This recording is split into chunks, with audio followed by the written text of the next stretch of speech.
اچھی رہنمائی کرتے ہیں. آج عالم یہ ہو گیا کہ نوجوان ہو کہ کوئی بھی ہو معاشرے میں اکثر یہ دیکھا جا رہا ہے کہ ان کی جو تعظیم کرنی چاہیے, جو ان کا حق ادا کرنا چاہیے, وہ حق ان کو نہیں دیا جا رہا. بات صحیح ہے کہ غلط ہے؟ نہیں, یہ نہیں معلوم ہمارے کو, یہ ہماری مطلب ہمارے پاس یہ پریکٹس نہیں ہے. یعنی کہ اگر کرسی پہ آپ پیر بالکل لامبا کر کے بیٹھے ہوئے ہیں, اگر عالم دین گزر جائے, ایک اللہ والا گزر جائے, ایک متقی پرہیزگار گزر جائے, آپ کو کوئی نہیں, گالی گلوچ چل رہی ہے کرسیوں کے اوپر, سامنے سے علماء گزر رہے ہیں, کوئی پرواہ نہیں ہے, آپ کو گفتگو کر رہے ہیں, بات کا سلیقہ نہیں ہے. آپ کو نہ بات کا سلیقہ ہے, اور کہتے ہیں نہیں بھائی اپن اسٹریٹ فارورڈ آدمی ہیں, علماء سے بات کر رہے ہیں تو بڑی تیزی کے ساتھ, بڑی جارحانہ انداز میں, ایگریسو انداز میں گفتگو. نہیں بھائی اپن اسٹریٹ فارورڈ آدمی ہیں. ایسا ہے کہ نہیں علی آباد والوں؟ ہوتے نا کبھی کوئی دوست بولتے نا بھائی ہم اسٹریٹ فارورڈ گفتگو کرنے والے ہیں. وہ ایسے اسٹریٹ فارورڈ کو کہنا چاہیے تو بے وقوف ہے. کیا ہے؟ اسٹوپڈ ہے, اسٹوپڈ. تجھے جینے کا سلیقہ نہیں آتا. طریقہ کار مسلمانوں کا یہ ہے کہ جس طریقے سے باپ سے بات کی جاتی ہے ویسے بیٹے سے بات نہیں کی جاتی. جیسے بیٹے سے بات کی جاتی ہے ویسے استاد سے بات نہیں کی جاتی. جیسے دوست سے بات کی جاتی ہے ویسے ماں سے بات نہیں کی جاتی. اچھا, آپ کو شاید یہ بات صحیح سمجھ میں آئے گی. تو اب یہ کہنے والے نہیں بھائی انہیں کہ مولوی صاحب آ کے چلے گئے, بھائی آؤ مولوی صاحب آئے تھے, آ کے جو ہے بول کے چلے گئے. اچھا, تو آپ کو اللہ والوں سے محبت ختم ہو گئی, آپ کو اللہ کا ڈر ختم ہو گیا. چونکہ علماء کی قدر آپ اس لیے کرنا ہے اللہ سے خشیت کی وجہ سے. اللہ سے ڈرتے ہو تو علماء سے محبت کرو, مشائخ سے محبت کرو, اللہ والوں سے محبت کرو.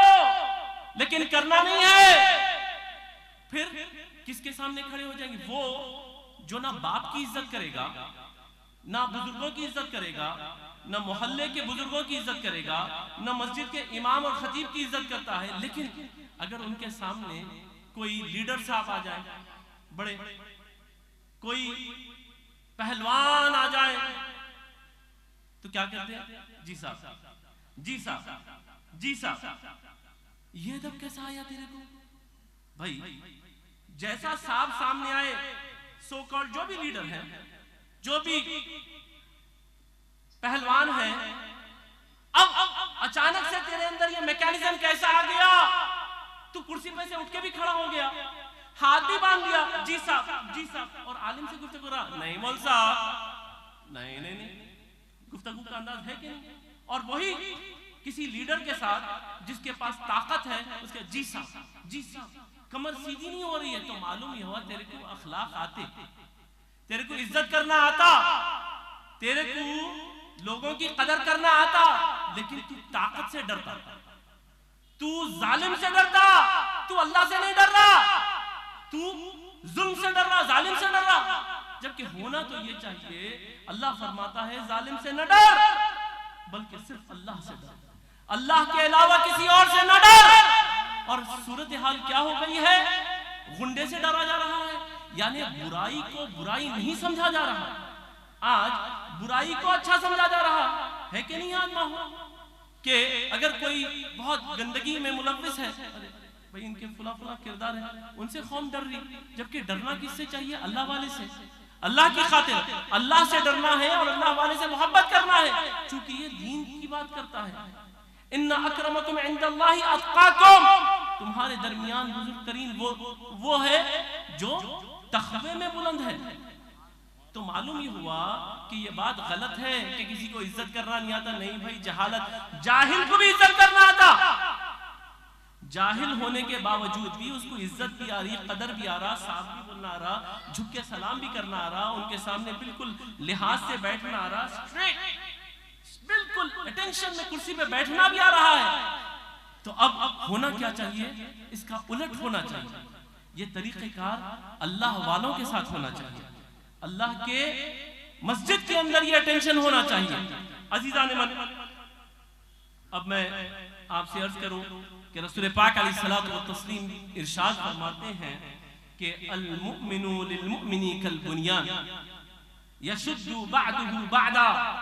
سرکار پاک علیہ الصلوۃ والتسلیم ارشاد فرماتے ہیں کہ ایک مومن دوسرے مومن کے ساتھ ایک عمارت کی طرح ہے، جیسے ایک عمارت دوسری حصے کو مضبوط رکھتی ہے، اسی طریقے سے ایک مومن دوسرے مومن کو مضبوط رکھنا چاہیے۔ اور اس کے بعد سرکار پاک علیہ الصلوۃ والتسلیم نے اپنی انگلیوں کو اس طریقے سے ڈالا اور ارشاد فرمایا کہ مومن کو ایسے رہنے چاہیے۔ سبحان اللہ، سبحان اللہ۔ آج سوائے انتشار کے ہمارے پاس کچھ نہیں، اس پہ ہمیں کام کرنے کی ضرورت ہے۔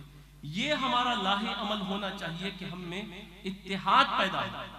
عزیزان من، بلکہ مولا علی کے اقوال میں سے بھی ہے کہ اتحاد میں برکت ہے اور انتشار میں نقصان۔ تو معلوم یہ ہوا، بزرگوں نے کہا کہ اتحاد میں زندگی ہے اور انتشار میں موت۔ انتشار یعنی ڈفرنسز، لڑائی جھگڑا افتراق، کیا ہے جی؟ موت کا نام ہے، اور اتحاد زندگی کا نام ہے۔ عزیزان من، اب جو لاہے عمل ہونا چاہیے کہ بھائی آخر ہم ترقی کیسے کریں، کیا طریقہ کار ہونا چاہیے، تو پھر چلو سرکار پاک علیہ الصلوۃ والتسلیم کی بات سنتے ہیں۔ سرکار پاک علیہ الصلوۃ والتسلیم ارشاد فرماتے ہیں کہ طلب العلم فریضۃ علی کل مسلم، کہ علم کا حاصل کرنا ہر مسلم پہ، مسلمہ پہ، ہر مومن پہ، مومنہ پہ فرض کر دیا گیا ہے، علم کا حاصل کرنا۔ عزیزان من، اور ہم کس قدر پیچھے ہو گئے، ہم کس قدر پچھڑے ہوئے ہیں۔ آپ اندازہ تو لگائیے کہ ہمیں بتایا یہ جا رہا ہے کہ تمہارے لیے فرض ہے علم حاصل کرنا۔ دیکھیے، سندی یافتہ ہونا ایک اور چیز ہے۔ میں نے کہا تھا نا کہ آج کوئی زور خطابت نہیں، گفتگو کریں گے، تو کمفرٹیبلی آپ سے سوال کر رہا ہوں کہ سرکار نے اور دین نے تو ہمیں یہ حکم دیا ہے کہ علم حاصل کرو، اور ہم کس طرف ہیں؟ ارے نہیں بھی، اب عمر ہو گئی، اب کیا کر سکتے؟ نہیں، ماں کی گود سے قبر میں جانے تک آپ کو علم حاصل کرنے کی ضرورت ہے۔ سبحان اللہ۔ عزیزان من، آپ اس بات کا اندازہ لگائیے کہ سند یافتہ ہونا الگ چیز ہے اور تعلیمی یافتہ ہونا ایک الگ چیز ہے، تربیت یافتہ ہونا ایک الگ چیز ہے۔ اگر آپ تعلیمی یافتہ ہو جائیں اور تربیت یافتہ ہو جائیں تو پھر آپ دیکھیں گے کہ اللہ تبارک و تعالیٰ آپ کو کیسی سرخروئی عطا فرمائے گا، بے شک، سبحان کیسی اللہ، بلندی عطا فرمائے گا، چونکہ آپ کی عزت صرف آپ کی عزت نہیں، اسلام کی عزت ہے۔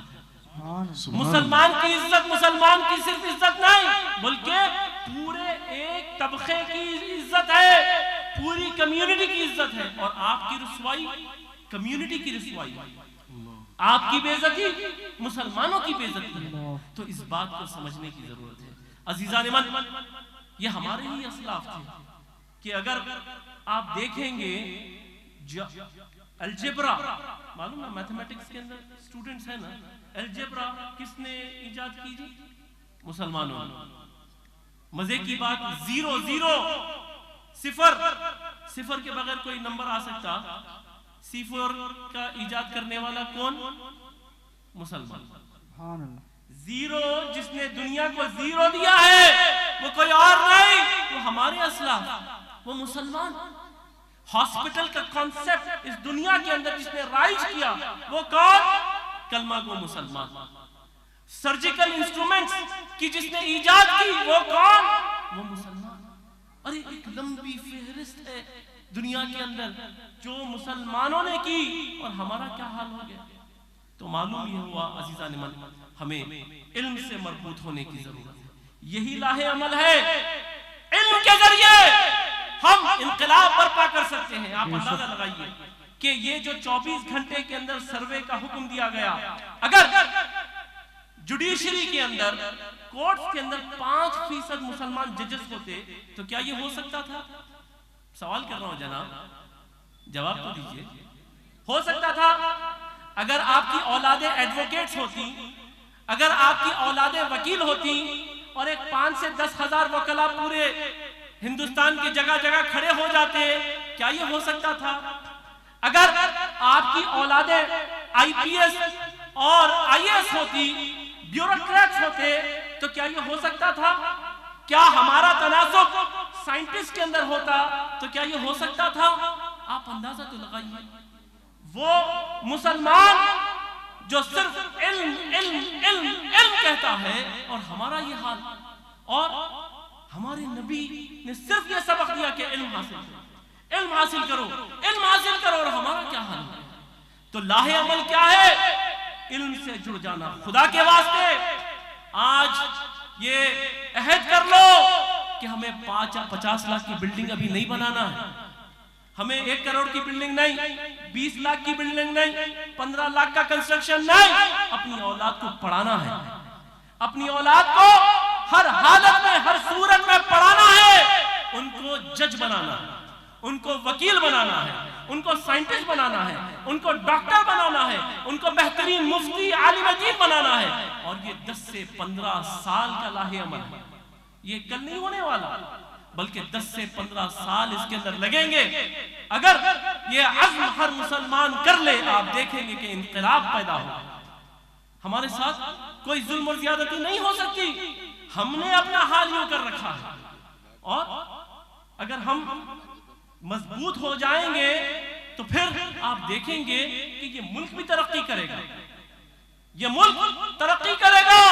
رسول پاک علیہ الصلوۃ والتسلیم ارشاد فرماتے ہیں المؤمن القوی خیر من المؤمن الضعیف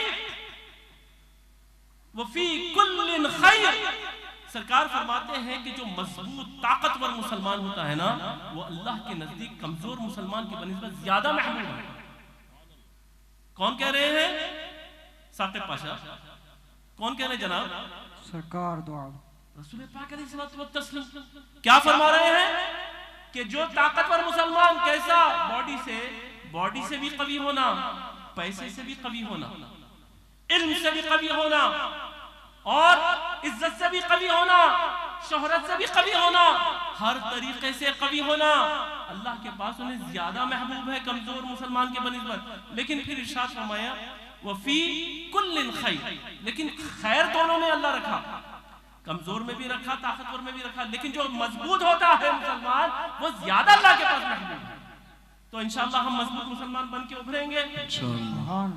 کیسا؟ آپ تو بالکل نیند کے اندر لگا رہے ہیں، مضبوطی کا اظہار تو کریے انشاءاللہ۔ تو عزیزان من، معلوم یہ ہوا کہ ہم کو اب ایک انقلابی کام کرنے کی ضرورت ہے، علم حاصل کرنے کی ضرورت ہے۔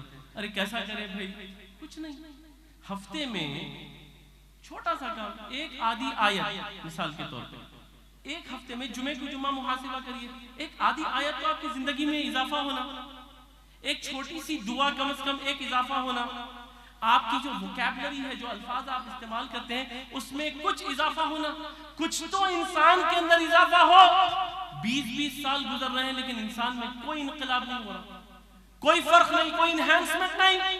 یہ کیسا مسلمان ہے؟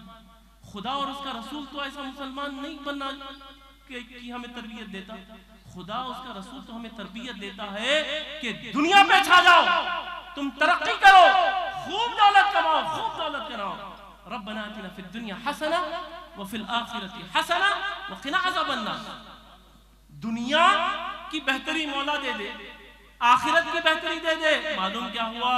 معلوم یہ ہوا کہ آخرت کی بہتری کا جو دروازہ ہے وہ دنیا کی بہتری کے راستے سے گزرتا ہے۔ تو دنیا میں بہتر سے بہتر بن جاؤ، خوب دولت کماؤ، خوب پیسہ کماؤ، خوب شہرت کماؤ، اور خدا کی راہ میں زیادہ سے زیادہ خرچ کرو، مسجدوں کے لیے زیادہ سے زیادہ خرچ کرو، تبلیغ دین کے لیے خرچ کرو، زکوٰۃ دو، خیرات دو، صدقہ دو، والدین کی خدمت کرو، حج کرو، مسلمانوں کی خدمت کرو، یتیموں کا سہارا بنو، بیواؤں کا سہارا بنو۔ عزیزان من، یقین مانیے ہم گھر میں رہ کر جاہل بن کر کچھ نہیں کر سکتے، گھر میں صرف جہالت کے اندر سوائے موت کے اور بے عزتی کے ہمارے لیے کچھ نہیں ہے، اور دنیا میں بغیر ہنر کے وہ بھی ہمارے لیے کوئی راستہ نہیں ہے۔ ہنر سیکھنے کی ضرورت ہے، علم سیکھنے کی ضرورت ہے، اور اچھے دوستوں کے ساتھ بیٹھنے کی ضرورت ہے، اور علماء کے ساتھ، قائدین کے ساتھ، دانشوروں کے ساتھ، انٹلیکچوئلز کے ساتھ اپنا تعلق بنائیں۔